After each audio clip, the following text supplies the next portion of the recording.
If you're looking for a trusted and reliable source of news and information, check out my friends over at patriotpost.us. A link for them will be in the description box. So when you head over there and subscribe, tell them that ABL sent you. The guy in the White House is chuckling all night here, showing the Democrats can't even get a 3-car funeral organized, or whatever you want to call it. I would say to the people of Iowa, well, the last person leaving Des Moines, please turn out the lights.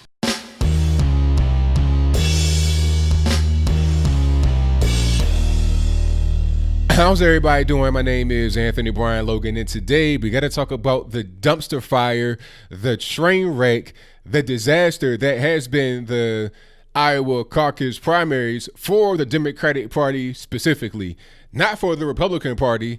Okay, they were able to get all their votes tabulated on time. It was no problem. Trump got like 97.1 or more % of the vote, 38 delegates. And by the way, from what I've been reading, Trump got more of the vote in Iowa as an incumbent than Barack Obama did in Iowa as an incumbent, but I digress.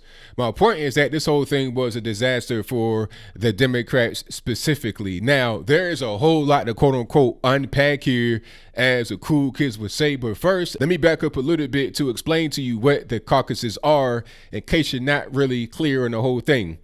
Now, a caucus is the same thing as a primary in any other state. But in other states, what you would normally do is just wait in line. If there's a line, get your ballot, go into the booth or a private area, vote, and go about your business. That's not how things are at the Iowa caucuses. Every 2 years, Iowans all over the state, they go to public gatherings, debate issues, talk about whatever they want to talk about. It can be anywhere. It could be at a church. It could be at a gymnasium. It could be at somebody's house, whatever. You go, debate issues, talk about whatever you want to talk about, and then at the end, you cast your vote. Now, let's get into why it was a disaster. What happened here? Why is it that it's 10:45 a.m. Eastern time on Tuesday, February 4th, 2020, and we still don't know who won the Iowa caucuses? The closest thing that I've been able to find in my digging is some internal numbers from Bernie Sanders' campaign, and I'll place those on the screen before you. Now, this is only 40% of the districts reporting according to their own internal data. Now, if you go to Buttigieg or Pocahontas or Amy Klobuchar or Joe Biden or Andrew Yang, you may see different numbers, but this is all we have right now. On the right, we know it was Trump. Just an hour after the polls had closed last night in Iowa, we knew it was no problem. So why is it an issue for the Democrats? Now, this is where things get kind of tricky, and I'll try to do my best to explain. Now, there's a few things going on. First, let's talk about the app. There's an app that has a lot of hands from the Democratic Party, from the deep state, from the swamp, that was used to allow the individual districts all over Iowa to upload their results to, I guess, a mainframe system, so you were able to get results faster. The problem is that the app just didn't work. From what I've been reading, some people are saying that it crashed, it was inconsistent, it's that and the third. The main thing I'm seeing is that the app just didn't work. They're trying to upload results and it's not working properly at all. So now they got to resort to manual voting, and it's issues with the manual vote. Things ain't all the way right.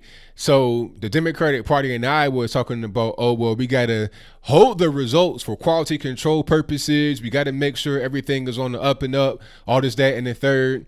Then this morning they're talking about, oh, we're going to have results later on today. Later on today? This is ridiculous. Let's go back to last night right quick before we just accelerate past right now today. Since the results were supposed to be out like right after the polls had closed, you had each candidate over in Iowa on the Democratic side having their staff, fans, or whatever wearing T-shirts behind the podium, waiting for their particular candidate to come out and give a victory speech, concede loss or whatever the case. But since nobody knew who won or who lost, everybody said that they won. Pocahontas, Buttigieg, Bernie Sanders, everybody came out and said that they won, or you guys did great. nobody admitted defeat, because if one person like Buttigieg comes out and says, I won, and speaking about Buttigieg right quick, his speech was ridiculous. He sounded like Barack Obama, and he had 4 black women behind him. That was not by accident. I'm sure they were put there on purpose. It was like he was trying to be Barack Obama. I guess he's, in his mind, maybe being gay is the equivalent to being black, but no, that's not right, sir. You're gay and that's it, but I digress. The point is that if Buttigieg gives a victory speech, so must everyone else, because you can't be the only person that says, oh, we lost, because that shows lack of confidence, and that can carry on all throughout the primary cycle. So everybody gave a victory speech, and it was cringy to say the least, because at that particular point in time, you had 0 districts reporting, as is the case right now as of 10:45 a.m. Eastern time. Let's talk about this app. Like I said, you have the deep state all over it. There are a couple of companies that are involved with it, and also some political people that are running right now that are involved with it. Let's talk about Acronym. This is the company that finances and apparently is the parent company of another company called Shadow. Shadow, a crazy name, by the way. Shadow is a company that developed the app that Iowa used and that did not work. Pete Buttigieg donated to Shadow last year. I think like 25,000 from his campaign. Shadow is headed up by the guy that used to run Acronym. The guy that used to run Acronym is a Hillary Clinton campaign veteran. One of the people that is on the advisory board of Acronym was a Barack Obama campaign veteran. So you see how the swamp is in here. You got Buttigieg giving them money, Barack Obama, when his people is involved with the company, all this, that, and the third. Now, everybody's pointing fingers. Robbie Mook is involved here, and he's one of Hillary Clinton's people as well. He came out on Twitter talking about, don't blame me, I did not develop the app. Well, he was tapped to quality control the app, to test the app.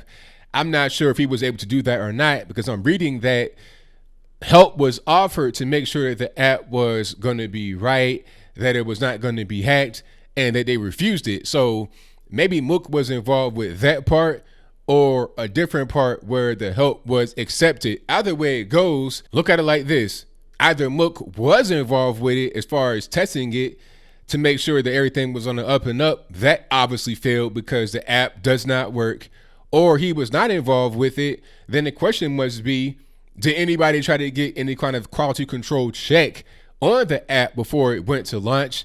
How about a little test run to make sure that this thing goes off without a hitch? I mean, that's kind of a important thing. You have the very first primary of the season and you go down in flames like this. It's kind of difficult for my brain to really process what's happening here. At the end of the day, as I close, this whole thing has been a mess. If I was a Democrat, I'd be embarrassed. I'd be a little scared too. So I'm like, okay, what's going on? Is there some funny business happening? Are you trying to rig the election again? Because remember, in 2016, you had things like this happening. Not with the app crashing or not working or whatever, but just, coin tosses going 6 in a row for Hillary Clinton. A lot of funny business happening. Just, what appeared to be rigging. It could be the same thing going on right now. Oh, we don't want to report it. My question would be, how long does it take to get the votes counted manually? I know the machine is broken, the app is broken or whatever, but how long does it take to get the votes counted manually? I'm talking about just 1, 2, 3. What's the big deal? I've read that the voter turnout was much lower than anticipated. You're talking about 150,000 people that voted out of the whole state of Iowa, and you can't get that counted manually. What's really going on? Are you trying to conceal the results? Are you trying to engage in some manipulation, some voter fraud? Is there anybody that's illegal voting? What's really going on? I don't know. I think I'll leave that right there for now. And what say you? What's going on with the Democratic Party in Iowa? Why can't they get their results out?